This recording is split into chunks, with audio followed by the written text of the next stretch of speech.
Stages are weird, I would imagine, in the realm of stand-up comedy. Um, Being somebody that I do not do stand-up comedy, I play in bands. But I even find that like the height of a stage can really determine how connected you are to the audience.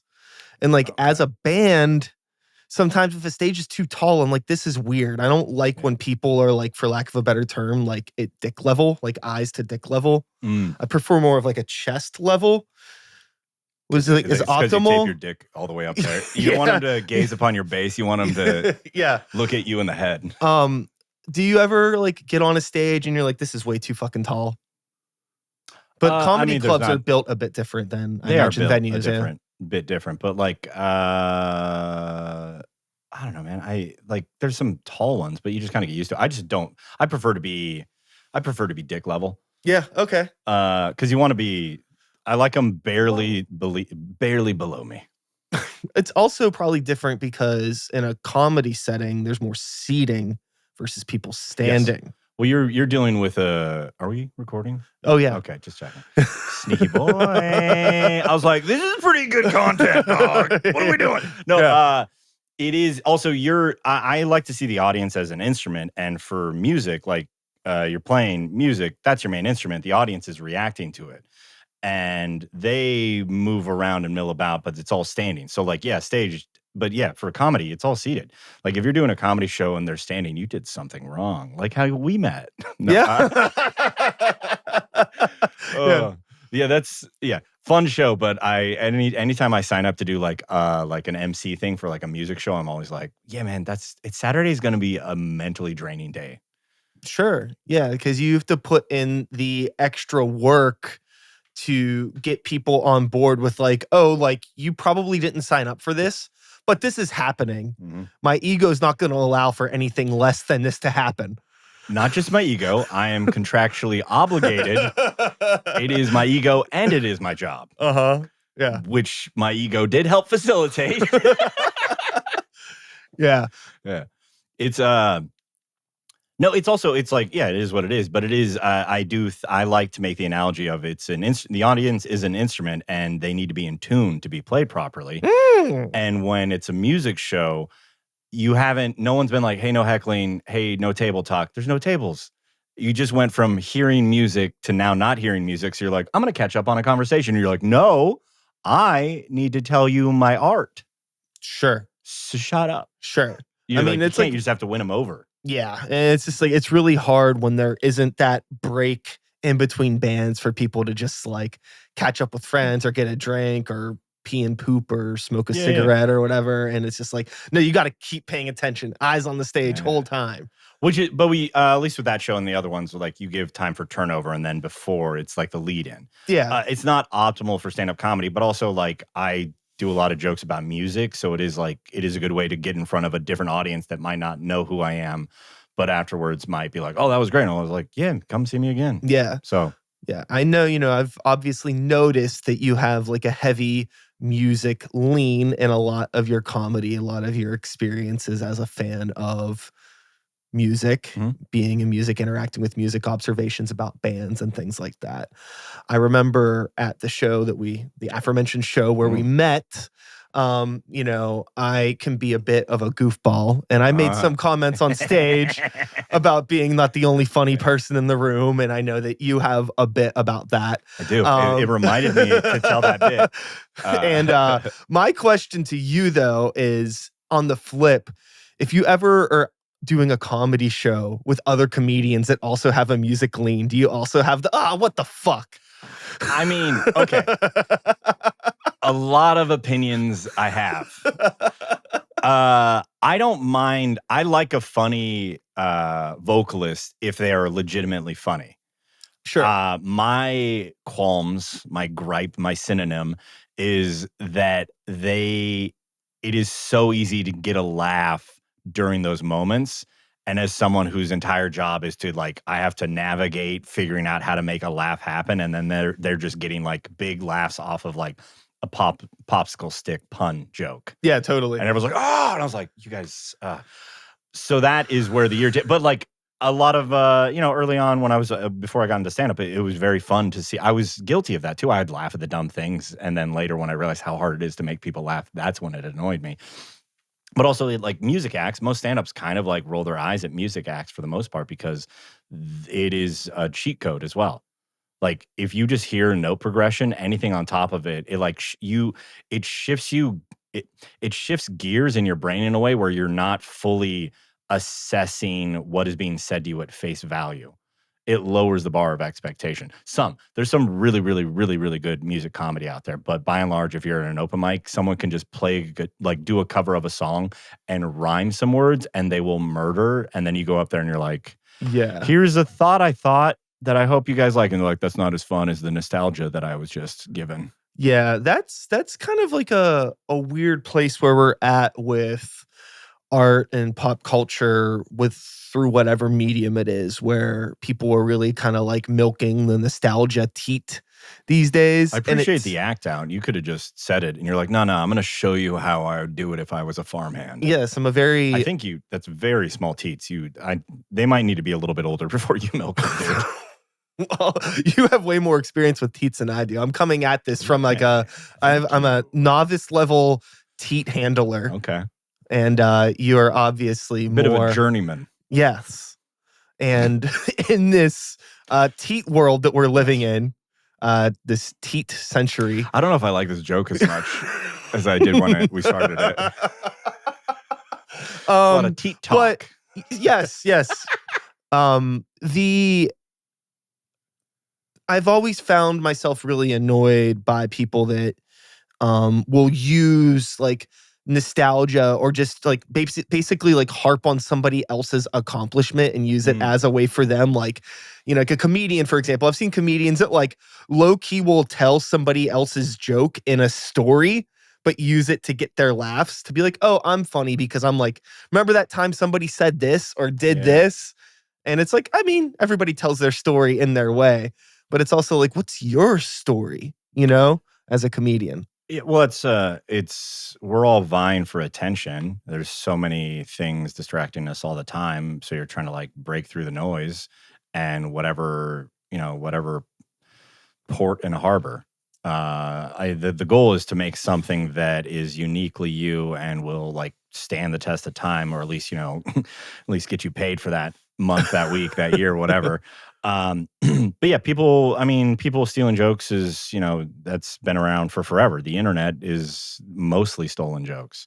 Even if someone's not doing a stand-up bit, if they write something, then it's going to be taken and regurgitated. Like plagiarism is just a part of the game now more so than it was in the past. But it is a bummer. You see someone do that, and really the only consolation you can get out of it is that they learn nothing.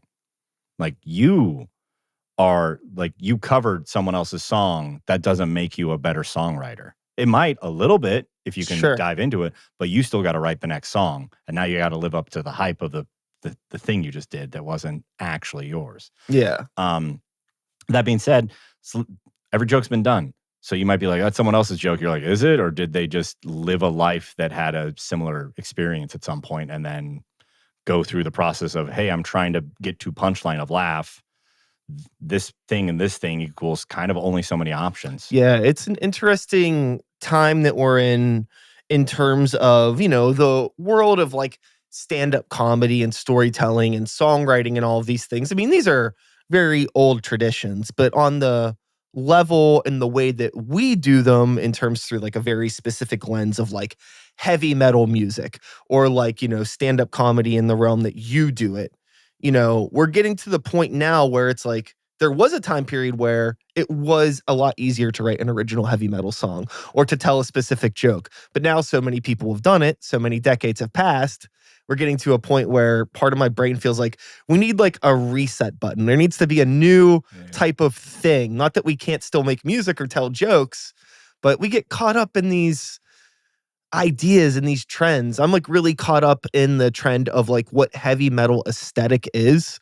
The logos, the shirts, the branding. It's like we've been doing this for 40, 50 years. It all looks the same. It all feels the same. It's all creatively indifferent. What's the next 50 years going to look like? There was a time when it was new, but now is it just all the same? How do you reset that? Oh, I don't think it's possible to Yeah. reset. You'd have to have a, a society ending or breaking event. So Sure. hopefully, World War III, at least we're going to get some cool T-shirts later. Hard reset. Okay. Yeah, I just have no idea, but I also, I just think I just overthink, overanalyze, Yeah.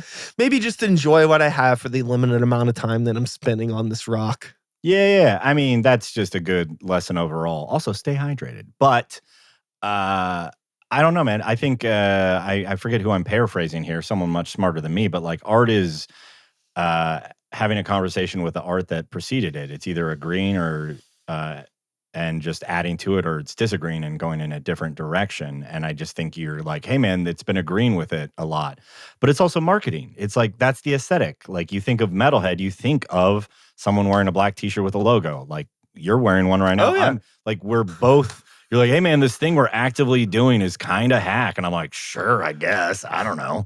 I don't make shirts. I mean, I do make shirts. I don't design shirts. I think of the idea and then have someone who's better at drawing do it for me. But I don't know. I just think like it's just the style that's like sort of. I think we can do sillier things. I love like a good white shirt with like an absurd thing. I just don't think like I don't think people want to wiggle out of this. It's comfortable, and also new ones are showing up all the time. New metalheads are being activated all the time, and Yeah. so then they see what's already there, and they're like, "Well, I want to do that. This is my tribe." So it's like you're kind of asking, like, "Hey, can we change our uniform?" And we're like, "We kind of. It's part of why we're here." That's like Totally. saying goth kids shouldn't be goth kids. Yeah. You're like, but I get it. It is, especially if you're, in a band and you need to make merch. Like quality merch is a part of the game. You're diving into it and seeing the pieces and the moving pieces, and then realizing that you're not. It's harder to be creative in that space given those restraints. Is that kind of what you're getting at? A little bit? Totally. Okay. Totally. Yeah. I think that it's just like, as like, I continue to want to create new music, new merchandise, new content. It's really hard to not feel derivative in a lot of ways. Yeah. But also it's like I know I have a because I know that like this is gonna sound like real like dumb, but it's like I know I have a unique voice and like my own story to share with the world. But it's like how do I advertise that in a way to bring people in to my bubble? Well, clip that right there. you know? Uh And I imagine that's similar for you in a lot of ways. Well, it's a field of dreams, man. Build it and they will come type of thing. Where you just make the thing and hope. Post it and they will come. Well, yeah, that's the building. I'm building my online platform in hopes that someone will buy tickets and let me make them happy in person. Mhm. No, but I think that's really what it is. You just got to make the thing and put it out there. Like the internet makes that an option, but it also makes you aware of all of the options. And if you're diving into it and getting into like the nitty gritty of it, it is hard. Yeah, I mean, it's hard to look at what the experts of all of the time the thing has been around have produced and been like, well, how do I do it better than them? You're like, I don't know. You just started or you've been at it a handful of years. So I don't know. I think, honestly, more people should be swinging for the fences, like little bits and pieces here and there. Do some weird art. Yeah. And as long as you find a new itch to scratch that people didn't know they have. Totally. I find that it's just like uh anytime you try to, definitely challenge that norm, it makes people very uncomfortable. And it's just like very interesting to me. It's like, how did we get away with this in the beginning? Or am I just looking at the past through rose-colored glasses because I wasn't there? Yeah, you're seeing the product of the argument, not Yeah. the argument in the midst of it. I also think that maybe a lot of metalheads are neurodivergent and potentially on the spectrum in a lot of ways, and they find the specific thing that they like and that aesthetic and those like this kind of music, and anything that deviates out of that is like no thank you, and it's like gets a vitriolic pushback. Yeah. So maybe you saying that is also you going like, hey, I want to change, but I don't feel like a bunch of people being a dick to me because I tried.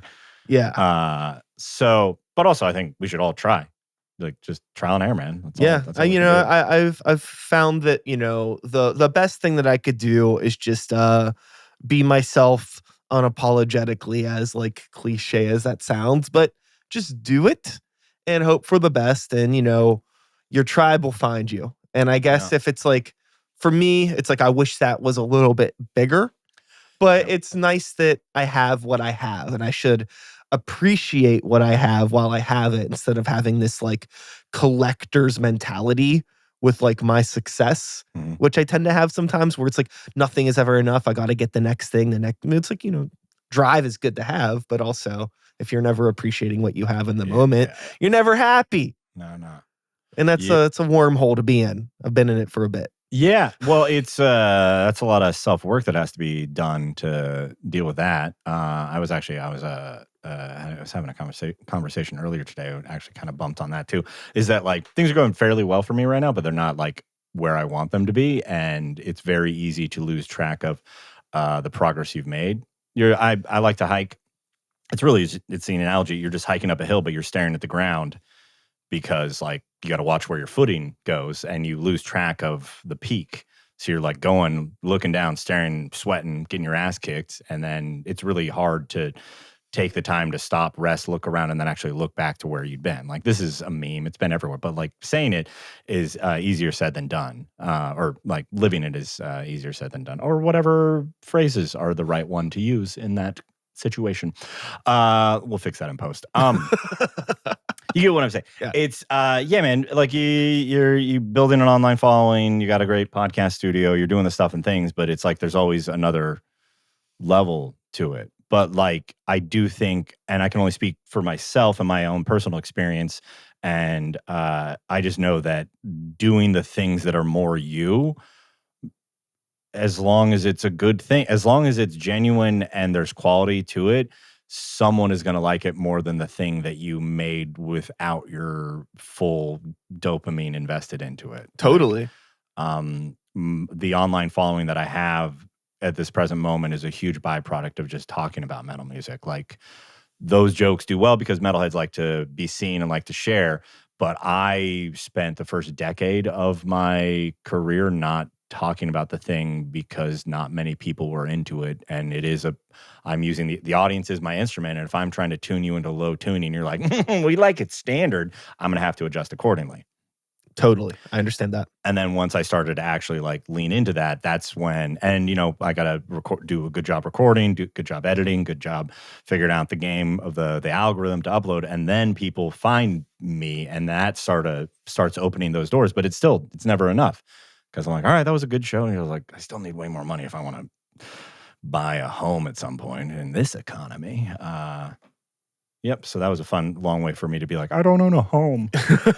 It's interesting because I realized after I had met you that I had actually seen your videos before, like on my phone. Cause like afterwards, I reached out to you to say like, hey, like, come on the podcast. And I looked through some of your stuff and I was like, wait, I've seen this. Mm-hmm. So it's kind of cool that like the algorithm is starting to like push you into the lens of people. Cause I remember seeing it and be like, oh, that's funny. But I didn't even realize when I saw you in person, it was the same thing. Yeah. But that's also a byproduct of the fact that I see 5,000 fucking things a day. Yeah. And it's really hard to just like remember everything in the moment. We're vying for everyone's attention, as is everything else. Like I've been getting that a lot lately. I mean, it's really cool. Some people like actually, recognize me or they follow me or whatever, which is awesome. But also people being like, "Hey, are you?" And I was like, "I do comedy." And they're like, "Oh, I've seen you." And I'm like, "Do you follow me?" They're like, "No." And I'm like, "All right, that's fine." Yeah. But it is very much like it's getting pushed out a good amount, and it is. But like with marketing, because ultimately this sounds gross. This is just business talk with two artists that are struggling. It doesn't look like you're struggling, but mentally struggling. Sure. You have a lot of video games to distract me. It's so rude, dude. You set me up looking at all of the shiny. Yeah. Totally. Like I've been trying to talk and looking, and I'm just like, yeah, beat the shit out of those X-Men. Like, what was I saying? Oh, with marketing, you need to someone needs to see a thing like 7 times. So that's also what keeps me doing is that I have to keep making more and more and more, make more jokes, make more metal jokes, more whatever jokes. Cause I also want to not have that exclusively be it's like 20, 25 minutes of what I do on stage. It's not the majority. But the undertone is I like to yell, and I might be yelling about being an uncle or yelling about my car horn or something or crows or whatever that isn't metal music, but there's distortion in the mix. That's me trying to sell myself to your fans. You guys not getting metal as fuck even if I'm not talking about Yeah. But they have to see you 7 or 8 times or 10 or 12 or whatever number. Like they need to see you repeatedly, sort of like how you like, oh, I know who you are, even if I didn't know who you are until later. So it is like you just got to make the thing and put it out and just fucking see if Mark Zuckerberg wants to bless you that day. Totally. Yeah. I mean, I get it. Like, there's all the time, like, hey, like you have the podcast, right? And I'm like, yeah, cool. Now My name's Brian. Nice to meet you. Yeah. Oh, what's up? How you been? Trying to like meet people and network. It's really hard because, I feel like you found this new sort of algorithmic boost by leaning into a very niche demographic, which is like a good thing to do, like talking about like metal music and metal people coming to your stuff. And my platform here is very niche because it's focused on like Pittsburgh music community. And that's like, there's a ceiling there. Yes. It's cool because like I'm focused on one thing and I'm passionate about that thing. And that's, I don't want to get popular wearing a mask of sorts because then I have to wear that mask forever to maintain the relevancy. And I don't want a life like that. Like, hey, I'm good at this.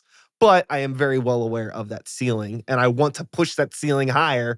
So it's like, how do I keep this being a Pittsburgh music thing, and without, limiting myself is like one question that I always ask myself. Well, I think you already have limited yourself because you just told yourself what the ceiling is. I'm new here. I've only been in Pittsburgh for about 4 or 5 months. So I don't know everything y'all know, but I do think that like there's surrounding areas too. I mean, all you need to do is just network with other things. Like you hit the road a little bit. Yeah. Right? Yeah. Yeah. I mean, in full transparency, like, I've had like everyone from like you to like Spencer, the singer of Ice Nine Kills on my podcast. So like I've definitely like reached out and had like, bigger guests on the show too. So it's not like out of the realm. If opportunities present themselves, I do definitely take advantage of them. But it's definitely still like the core focus is like here. But I do, reach out and talk to other people. Well, you're also like, you do music based out of Pittsburgh and you're doing a podcast about music based out of Pittsburgh. So you're like kind of doubling down on what your thing is. But that is also means that those two feed each other. So you go to a show, I'm sure you have podcast fans that became fans of your band and vice versa. Totally. I mean, it's the networking element of it is something that I definitely don't take for granted. And it is also kind of like a sneaky thing for me in a sense of like, yeah, like I'm trying to build my own stuff outside of this podcast and it helps having this extra platform to talk to people and low-key talk about my stuff because I could just be like, hey, all these people that are fans of you ever hear of a band called Greywalker? I could do that. Yeah, I'm getting. Plug it now. I get why. I get why I'm on this podcast now. It is very. You're like, what are we going to talk about? We're just going to talk about networking and synergy and the algorithm. I have been listening to your band a good amount the last couple of weeks. I hadn't checked you guys out before because I just saw the lineup and I was like, But yeah, I've been digging it, man. Definitely giving me some Darkest Hour vibes. Yes, we very much so. I like to refer to us as like the Dollar Tree Darkest Hour. Yes, that's nice. I didn't want to lead in with this, but I wanted to be like, I really enjoy your band Gray Walker. No, excuse me. I really enjoy your band Gray Hour, or I mean Darkest Walker. But it felt, even if I mean it complimentary in a complimentary way, it felt like it could have been taken as an insult because I don't actually know you that well. Yeah, totally. And then we started talking about being derivative, and I was like, I shouldn't say it. And then now I shouldn't even make that connection if you didn't already think that through. I'm very like self-aware, and I know what's happening, and I also understand like how art works. Like music specifically too. Like that is not an insult. If you said that to me about a comic, I would go, cool, man, this is why you're wrong. Also, maybe he's right. Because that's just the perception. If a band covers a song really well, everyone hypes them up. If a comedian does someone else's like joke or even something that is like close to it, like too much stylistically like them, they're like, hack. Yeah. I mean, for me, live music is really about the experience and what's happening in the moment in that time frame. And I think about it a lot like a good set should be like a good burger. There's nothing that's particularly like original about a cheeseburger. But hey, this is the cheeseburger that you're eating now, and if you're having a really good time at eating my cheeseburger, I'm filling your metaphorical belly. Good. Mission accomplished. And you want to tell other people about that burger, like, hey, you should go there sometime and try that burger. Great. I'm not trying to reinvent the wheel here. I just want to do something that I like really well. I mean, even in that, you're giving yourself a ceiling. What's this low self-esteem doing here? Well, hey, maybe there's deeper rooted issues. Yeah, which is fine. I am also well aware of that stuff. Okay, well, I need to work on that. Yeah, I've been forced to spend a lot of time by myself the last couple of years and figure out why my brain's the way it is. Yeah, in hopes to being able to be in a position that I am right now to like advance my career to the point where I'm like, all right, I'm still stressed, but it's new ones and it's not as much as the previous couple years. But I do think perceiving it that way, like that gets the job. You guys put on a great show. But I think in your own brain, perceiving it that way, you're just a cheeseburger. Darkest Hour was one of my favorite bands for a while. You guys are not like copycatting them, but you are stylistically doing things in a way that they did. And there's not a lot of bands doing that. Sure. So that is a niche. That is a market. I mean, it's a subsect of a subsect of a subsect of a subsect of music. Yeah. But it is something. So like call yourself a cheeseburger if you want, but like some cheeseburgers can be someone's favorite fucking meal. Hey, I like a cheeseburger. Cheeseburgers are some people's last meal. Be the final meal. You will remember this for forever because forever is going to be done soon. Absolutely. Use that as a clip. So, obviously a big part of the reason why I got into playing in bands and things like that was from seeing acts like Darkest Hour when I was in high school and stuff like that. I grew up listening to that stuff. I love a lot of that stuff. And, that's what made me want to be, an idiot yelling on stage. Yep. So me too. What made you want to be an idiot yelling on stage? That. Bands? Yeah, bands. I mean, I just never really didn't naturally have the ability to be a vocalist. I played bass for a while. Still do. If I stop, my hair will grow back. There's so many of us that look like me. It's ridiculous. Really fucking funny. That's like an inverse of a joke I've been telling for years, but that's a very fun version. Yeah. I should do that. It's fun when you can just take a joke and be like, oh, I'll just flip it around and it's a new baby.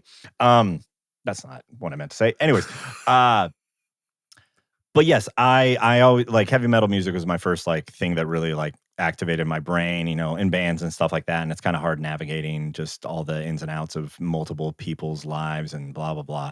And that kind of fell through. And I kind of definitely hit a ceiling with being a bass player. Like I was okay, but it's just like, dude, I'm never going to be those guys. So, but then I would always like the in-between time, in between songs was like one of my first like open mics. When a band was just like in between, I would like yell out non sequiturs and get like a laugh. I mean, I would do stuff like this in high school, but like as an adult, actually being like aware of what I was doing and being like, oh, that was fun. Oh, I should say this. And like getting a laugh at that was very fun. And then also like, singer in the band, that's like, seems like the coolest thing. So I wanted to do that, but did not have the people around me for that sort of thing. And I'd kind of evolved into the guy that like at a house parties would just be yelling at people. And like just making people happy was so, like really like making someone cry because you talked too much at them in a happy way. Yes. Tears of joy. It's not hard to make someone weep because you're a monster. It's honestly pretty easy. All you need to do is get a gun and get it real close to their face and go, rah, rah, rah, rah. Okay. And they'll go, oh, and you're like, oh, I made you so wet. Anyways, so yeah, yelling, that sort of thing at people. That's kind of what got me into it. But it was seeing the performance side of it. I remember in high school, I was helping my friends. They were their band played a show and I just like helped load in. And I remember being on stage and I grabbed like an amp, like a bass amp or something like that. And then a bunch of my friends were in the audience and a couple of them yelled out something. I remember just like dancing around real quick and getting that laugh is like a little where you're like, oh, physical comedy. Yeah, it's like you accidentally. Well, it's the sound of laughter, but also that all I needed to do was a thing. I didn't have to like formulate a joke or anything like that, because that's really hard to think of a joke and go, I will tell this in front of strangers that I cannot see and expect a result. But having that happen, like that's like stumbling across, like it's like you're just living your life and then just out of nowhere you breathe in a little sharply through your nose and there was just cocaine where your nose was and you're like, oh. Okay, that's an option. Yeah, I don't know if I should seek that out all the time, but some of the time, don't. It's too dirty now. Got to be safe. And so, yeah, I think that is just seeing bands but also just realizing that it's an option. Like you can go do open mics. Those are readily available. They might not be good. They might be good. You might be bad. You might be good. But then just going and doing it and getting the actual like positive feedback, getting the dopamine, doing that, and then just kind of hit the ground running. I imagine the open mic environment being like a really, really hard place in a lot of ways to like develop. I guess it really just depends on the crowd that's there. You're probably just like really at the mercy of the other people that are working the show and the people that are attending it, right? Because like, if you're, I feel like you're probably at a point now where you're confident enough in like your routine and you go and you do different cities, and sometimes this routine that kills in one city might not hit the same in the other, right? And what happens if like your first time on stage is not like a result of your act being like wobbly, but just the crowd being like not the right crowd, and then you get planted in your head like, I'm not funny. Yeah. What do you do? What was the open mic experience for you? Like, that's a very open-ended question. No, I'm sorry. It's fine. It's also my experience is my experience, but I've been to hundreds, if not thousands probably thousands at this point. Not to brag. I've been to a lot of bad comedy shows, been a part of most of them. Man, that's the game. Oh, you sucked? Cool. What are you going to do about it? Like, this is the place you're supposed to suck. This is when you're stand-up. Like open mic comedy is very necessary for the growth of stand-up comedy. Like it's a low bar of entry. There's low stakes. This is where you got to get your chops and figure it out. But it's also like, most of the shows are bad.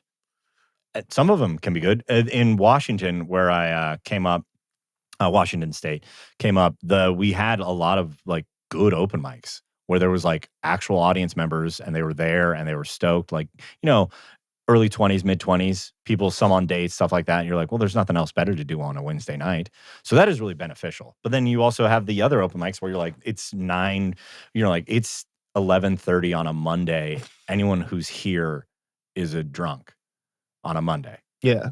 And then you can have a great time with that too. It's really like, it's trial and error, man. You just for stand-up comedy, you need to go to all of these rooms and figure out how to survive so that when it actually matters, you have the tools in your tool belt to make it happen. Totally. And I relate with that as a band because, nobody wants to play like a shitty small bar gig, right? But I feel like it's like really important to learn if you get put in that position, because sometimes when you're on the road, you don't have control over where you're playing unless you do a little bit of Google sleuthing and realize that you're playing, JJ's Chicken Shack in Fayetteville, Arkansas or something like that. Pretty specific. But it's like, okay, it's good to know, like, if I'm in this position, I can feel confident instead of being like always putting yourself in places where you're only working in environments that you're comfortable in, because that's just like an unrealistic expectation. And also for you too, like, you don't have the opportunity of having like a rehearsal space where you can quietly work on these songs and get them perfect and then play them, right? Like your rehearsal space in a way is those open mics, I would imagine. Not in a way, it is. Yeah. That's the instrument is the audience. The audience is only there when there's a show. Yeah. I can write as much as I want, but it's all hypothetical until like I say the words in front of a group of people. And even then it gave me the results of that specific show, of that specific group of people in that moment. Where was it in my set list? Because jokes work different at different stages. You're giving them information. I like to think of stand-up comedy as like verbal algebra, where you're giving the audience pieces to the puzzle, and eventually they can solve for why they're laughing. I didn't like that. See, puns. Okay, all right. But it is, yeah, like that's why it's like, oh, open mics are hard. You're like, yeah, man, comedy's hard. Do you want to get good or you just want to whine? Fucking, I got to push the boulder every day. Yeah, dickhead. Get Yeah. moving, stretch, hydrate. Hydrate. Yeah. Yeah. Hydrate, dehydrate. No, that makes sense. And it's something that I definitely really, really respect, just the dedication that is required for anybody that's taking the path that you're taking, because it's insane the amount of work that you need to do. And I think it's also really hard probably to do that work depending on what city you're in. Like right now you are in Pittsburgh, Pennsylvania, and I don't know if there's a lot of room to really work here. What has your experience been like working here as a comedian? I know you still travel a lot, but Yeah. being here. It's summertime. I got here basically beginning of May, and then I was on the road a bit, and I've been on the road a decent amount. I really do like Pittsburgh as a city, but the comedy scene is not as deep as I would hope it would be. There's only one club here, and there's some independent rooms, but it's not enough to feed enough mouths, if that makes sense. But the audiences that I have been in front of have been great. Like the people are great. Maybe a little bit of low self-esteem. Reminds me of Washington. I love being around some people that sort of hate themselves a little bit. Relatable. But no, I'm digging it. But also, like, yeah, it is. It's Pittsburgh. I'm here to, learn what I can while I'm here, but it's also a base of operations. It's close to so many other markets that I'm working to break into. Yeah. So is that like ultimately what ended up bringing you here, was just like having like an easy, maybe affordable home base to kind of just like spider web out from? Yeah. Yeah. I was tied to an arts foundation, the Steel City Arts Foundation, that is accommodating and let me basically just, I'm living in a house with a couple other comics, and I don't have to like just give money to a landlord. Oh, cool. Yeah. So like that gives you a lot of freedom, but it's also been weird given that freedom. I come to a market during the worst season, and I've tried to like get some shows up and running. It's been clunky. I'm like, I like Pittsburgh, but I have not been able to crack the code to make it so that I get good shows here. Totally. I mean, like, I know a lot of people in the entertainment umbrella of Pittsburgh, and I know there is comedy here, but I honestly haven't met very many comedians over the course of my time, given all of the people that I know. I definitely know some, but it's just not like, well, yeah, it's never really seemed to be like a big thriving thing. No, and it's also like the people I've talked to that have like shared an opinion of Pittsburgh comedy has not been great. Like, and I think that's just a byproduct of like, oh, there's an open mic here, an open mic here. Like people see that because there's not a lot of like showcase style shows or like, that mid-grade stuff. Like those bar gigs that are like, you've done those shows where you're like, it's a bar gig, but it's like a good bar gig. Sure. Like there's not enough of those. Yeah. And I think there was a spot here pre-COVID that was like kind of the heart of the comedy scene, and it wasn't able to survive.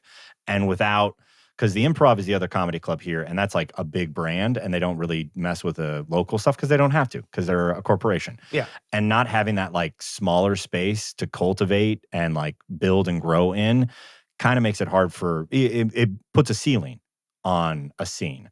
So like I like Pittsburgh and I'd like to help, but it's also, I need to be able to, you guys are very much from what I've been told, a word of mouth town. So like I need to be on shows for people to see me, to then word of mouth me. Yeah, to their friends to come up. So it's like this weird, like, whereas I go to other markets and I can kind of just market for a show and do well there, not necessarily in every market, but that's the kind of trial and error as you move forward. Whereas here, it's just kind of been like, hey, a thing. And I'm like, that wasn't ideal. I was like, all right, you guys, I'm like right down the road. Yeah. It's my experience with like people that I've had on the show over the years. I've definitely had like local comedians on the show before. And like, it seems like where most of them operate is like these kind of like they like try to put together like these sort of like residency type events at like either like a brewery or a winery or something like that. And hey, that's better than nothing, but that's also not like, I feel like I worry with situations like that. You may also come into the situation where a bunch of people might go to that brewery on a Friday night, but they're not going to see comedy. And there happens to be comedy there. And it's like, okay, like, are they actually going to engage with the show, or are they just trying to hang out with their friends at the brewery versus like a comedy club where people are going specifically because they want to sit down and be respectful of the acts and engage with it? Well, I mean, the way you like, I've done plenty of surprise comedy shows. But the way you kind of navigate that is by having like it be a ticketed event. Like most comedy shows, they shouldn't be free. Most comedy shows should cost them. That's Any fair. show should cost an amount of money because then the audience is financially invested. If you paid none money, you're not going to be respectful. That's just not saying that's everyone, but a good amount of people, the likelihood of that happening goes up. And also I've only been here a little bit. I've gotten here and I've basically been a comic on the West Coast, a little bit in the Midwest, my whole time doing stand-up comedy. So like I'm coming out to the East Coast and I'm a bit overwhelmed because it's a bazillion different places to go and I'm trying to figure that out. So I haven't actually been able to fully focus on Pittsburgh proper because I'm flailing about. Yeah. So take anything I'm saying with a grain of salt. At the core of it, I do like good hills. A lot of I do love how much brick is out here. Like a West Coast boy, like we don't have that much brick. I come out here and it's like every wall I want to lean against and talk shit. Like you guys just you hate your rocks. You just dug them up, smashed them, and you're like, we're gonna make you rectangles. Trying to like all act like little kings and queens in your castles. I love it. It's like these little tiny brick boxes where you're all a bunch of dwarves living on top of a hill. I do like it, but I'm like, come see these jokes live. And then, totally, yeah. And again, like, I am definitely removed from the comedy scene for anybody that may be watching this that wants to be all like in the comment section about like please stimulate the comment section. It would actually help a good bit. Tell me how I'm wrong. Yeah, tell us, please. And give Luke some opportunities. Yeah. Tell me why I'm wrong, and then tell me what I can do better. So blah, blah, blah. End of story. You give me money for me being funny. That's what I care about. Yeah. So another fun thing about people that are new to Pittsburgh is I've already talked about cheeseburgers, but Pittsburgh has a lot of weird food stuff going on. A little bit, yeah. I'm curious, like, what weird interactions with food you've had in Pittsburgh, if you find anything to be overrated, underappreciated. What do you think about like the culture of Pittsburgh outside of comedy, I guess is the question I'll go with. Well, I probably haven't dove into it as much as I should have. I've been very much in work mode this whole time. I find it weird to have fries on a salad. That's a unique thing. That's a Pittsburgh thing. Yeah, and then I was told that it's because a lot of the steel workers were given such short lunches that they did not have the luxury of like eating the salad and then eating their fries, so they put it together. That's the urban legend. Yeah, it seems believable. Totally. Yeah, because I don't know if you know this, but bosses usually are dicks. Yeah. I haven't had one in a while, but I remember. I'm my own boss, and he's a dick. Yeah. He should be nicer to me. Yeah. Your boss should be nicer to you. Hey, listen, I'll tell him you said that. I'll pass a note along. Yeah. And then it'll be like, who you been talking to? You talking shit about me? Yeah, so we'll see how that goes. Yeah. So the fries is mainly the only one that's popped out to me. What are some Pittsburgh delicacies that I should check out or steer clear of? You know, everybody has like the first conversation that always comes up is the Permanis thing. Have you gone to Permanis? Yeah, I had that. I think I only had their chicken. I didn't feel like having a full sandwich, but it does seem very like heart attacky. Yeah, I find that there's the thing that a lot of outsiders don't realize about Permani Brothers is that, in my opinion, there's actually only one Permani Brothers that's still open. There's a lot of places that say they're Permani Brothers. Bunch of posers.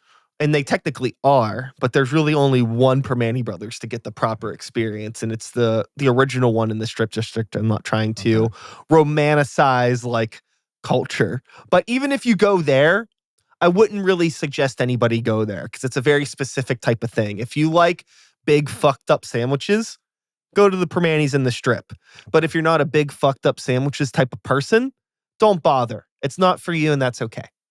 I'm not going to be like, you got to try it. Your voice took on like a little bit of a bite by the end there. If you're not a big fucked up sandwich type of person, that's fine. Don't go there. Yeah. Okay. I mean, I do Are you enjoy a fucked up sandwich type of person? Yeah, I'm also trying to be a smaller, less fat and jiggly and avoiding speed bumps type of person. So big fucked up sandwich tends to lead to big fucked up tits. Yeah. I definitely had that, like, not really. I had the luxury in my teens and my 20s of just being able to, like, eat whatever I want, and it just went away. But in this past decade of my life now, as I'm knocking the door on the big 40, I can't do that shit anymore. And it's really hard because, my interests are my interests, I grew accustomed to a certain level of life. Yes. And, now it's just like, whatever. I'm trying my best. Yeah. But I can't remember. I don't think I've been to a Permanis in probably close to 2 years, honestly. Okay. But I like Permanis, and I would suggest it if you're into fucked up sandwiches. Okay. I might give that a go. I just just trying to eat less because I'm on camera. That makes sense. And then you see yourself, you're like, Jesus, quit carb loading, you dickhead. Yeah. It's really fun sometimes for me to go back through. I have like a very time stamped view lens of my weight fluctuation because of the podcast. So I could just like look at the thumbnails on my YouTube and be like, just see like my face going whoop, whoop. And it's like, damn, or sometimes I'll go back and like, cause I'm like, oh, like sometimes I might have like a repeat guest on the show, and like I might want to like promote the old episode. Like, oh, hey, like, so-and-so's coming back on. They were on last year. And I'm like, holy shit, I looked like that. But well, I definitely weighed more, but I yo-yo. It's always like, you get down to this and then you're like, it's like 10, 15 around. Definitely. Because I'm not a huge dude, but I'm not tiny. So like adding 10 pounds, it's not like the most insane thing ever.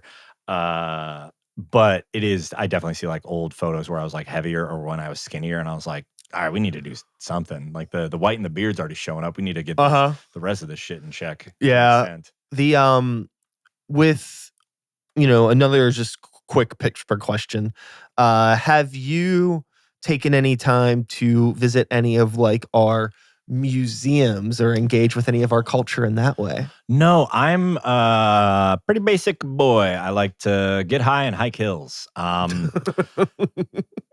Yeah, to be honest, like that's Washington culture coming your way.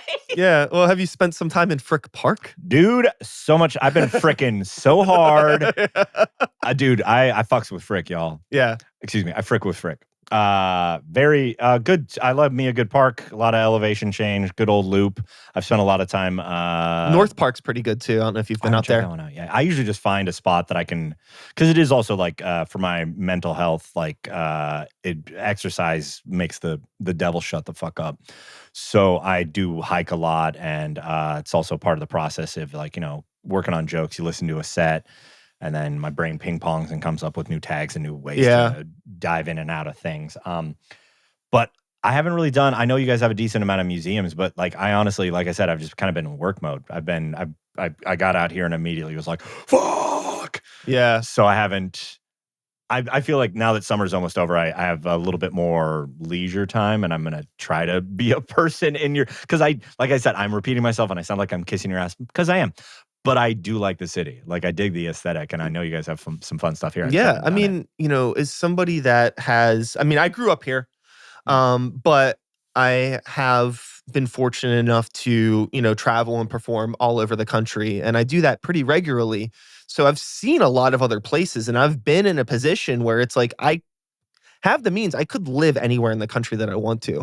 Brag. But hey, it's a fortunate position, right? Yeah. But there's something about it here that like goes beyond just like this is where I grew up and my family and friends are here. There's like something about this place that is very unique, outside of just like, I don't know, compared to like a lot of other places. There's something about being here. Can you define that? Because that is a thing I have noticed, and I find it refreshing how many people that live here like here. Because I spent the majority of my life living in Washington, And that wasn't necessarily a sentiment, or also not a sentiment I had at the time because I just been there too long. You know, if you stick around in a place for so long, you eventually kind of resent it a little bit. Early COVID, I had to move back to the town I grew up in, and it was not a good thing for my brain in my 30s. Sure. It really made me second guess every decision I had ever made. But can you define that? Like, why do Pittsburgh people like Pittsburgh? And I'm sure it's a lot of different reasons, but what is the unifying things you think? I think it's going to be different for anybody. It's going to there's going to be a different answer. I think one answer, not for me, but for a lot of people, might be like, well, there's a really good like sports culture here.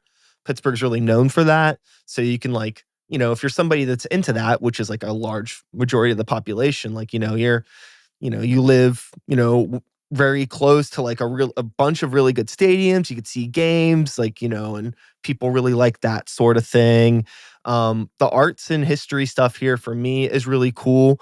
I think that probably the easiest way to answer this from my perspective, instead of trying to answer for everybody, is that nobody here, I think, is really trying too hard. And there's not like always outsiders coming in trying to kind of cannibalize or be vultures around our culture, where you might get that in like a Brooklyn or a Nashville or an LA, where it's like there are people that are from those cities, but there's constantly new people coming in trying to take advantage of what that city has built, like what that city's known for.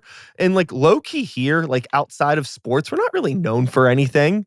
So I think it's a lot easier to just like be yourself here and trust that like the people that you're engaging with are probably genuine people that also are here because they want to be a part of this. Because it's not like cool to be from Pittsburgh in any way. Every time I told someone I was moving here, they're like, why? I was like, that's fun. That's a nice thing to say. Yeah. I mean, you get that sentiment a lot of it's just like it's not a cool city. And like, I don't know, I'm not trying to be like punk or whatever, but like isn't that what makes it cool? Like not being cool is cool, right? Sorry, man. I just imagine you as a kid not being invited to a party and being beaten up and then you're repeating the pep talk your loving father just told you. No, I get that. That also does explain why, to an extent, some people like there's a hesitancy to like go to shows and do stuff like that. You're like, I don't know who this is. Who's that? Like it's a new thing. And I think that is like, I get that, but that is also part of the frustration where you're like, it's outsiders. And you're like, yeah, man, I'm only here through April. I just came here to try to do something. Yeah, well, I'm not gentrifying anything. Well, that's also part of the problem though with it though, is that where if you are like a new band or whatever, it's like really hard to be like, who is that? Because like in this, it's a small city. So it's like everybody knows everybody.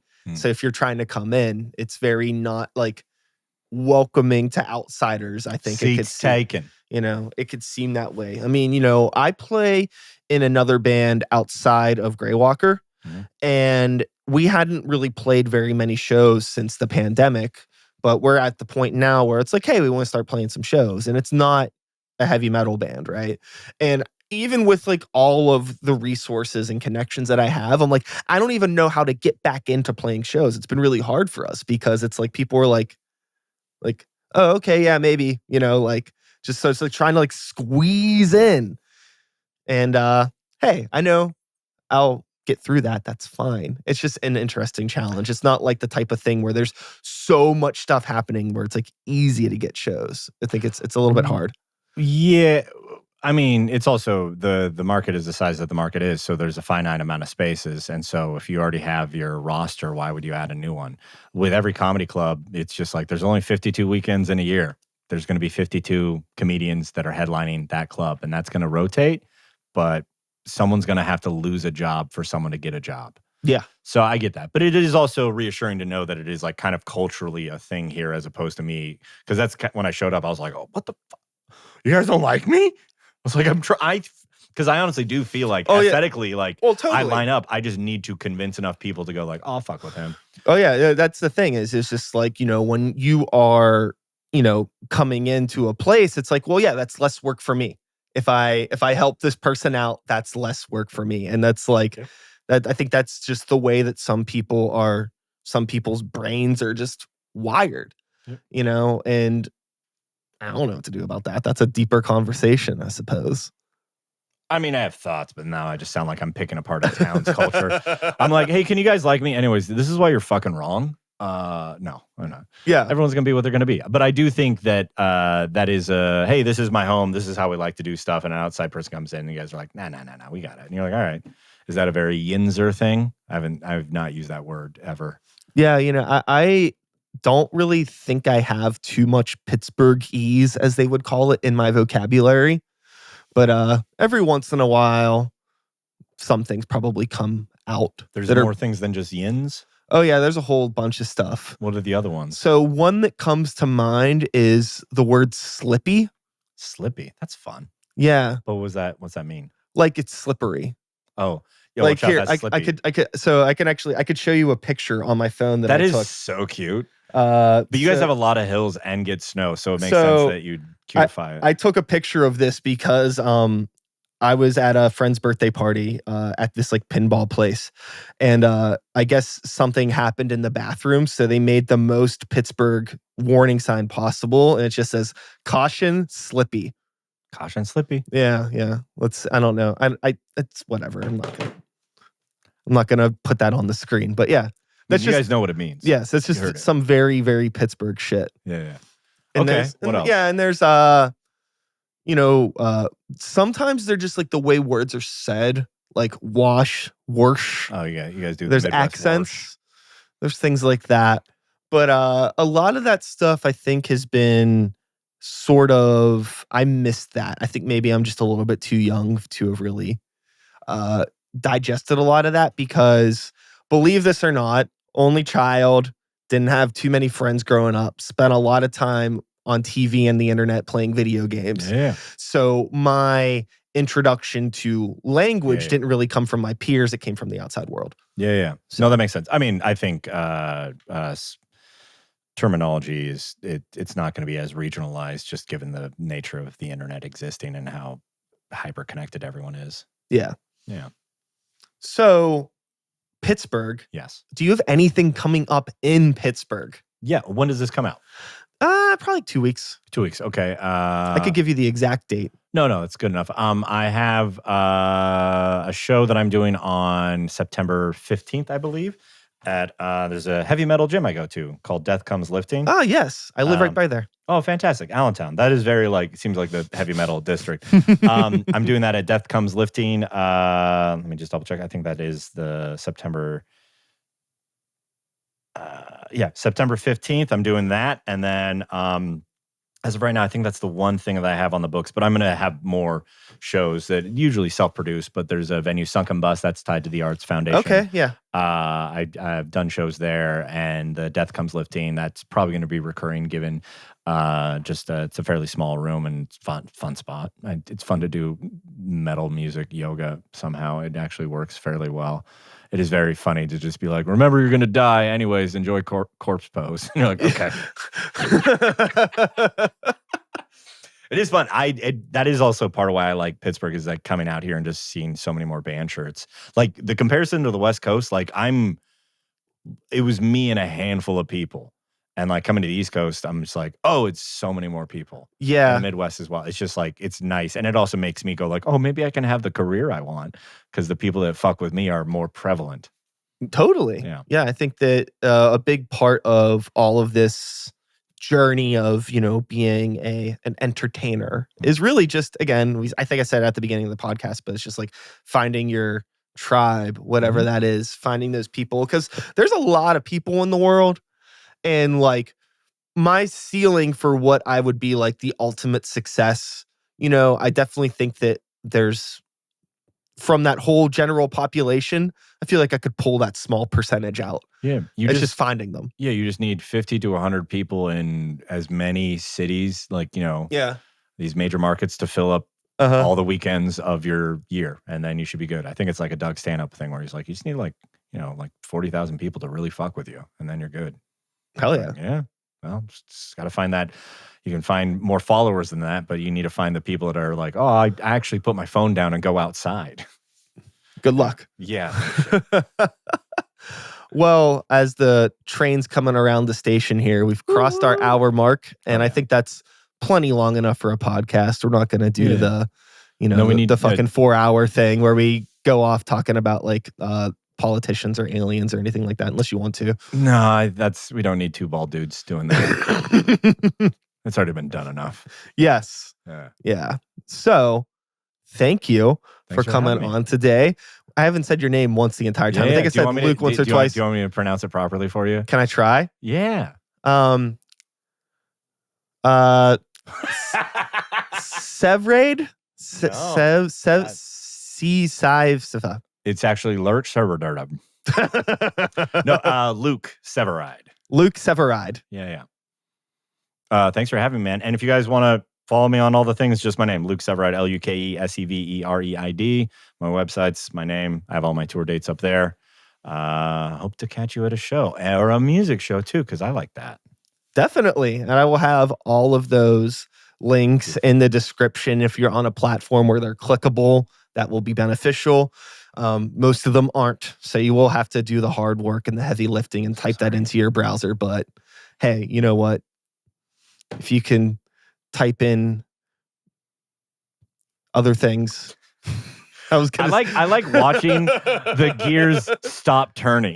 You're like, if you could fuck. Well, I was gonna make a Pornhub joke, but I decided that was tasteless. Yeah. Also, I hope they don't have the same energy when they're typing in my name that they would for Pornhub, because you're gonna be disappointed, and if you're not, that's interesting. And that's also like a temporary energy. You want somebody that's gonna be there a little bit more long term. Yeah. That's my stand-up sets are usually 45 minutes to an hour. You shouldn't be on that site that long. Well, that is all, folks. Thanks so much for being here. I'll be back again next week with another episode. Same time, same place, same channel. You know the drill. My name is Brian Sykes-House. Start the Beat is the podcast. 2024 is the year. And until next time, take care of yourselves. Take care of the people around you. Peace out. That was a podcast. There we go. That was fun, man. We did it. Thank you.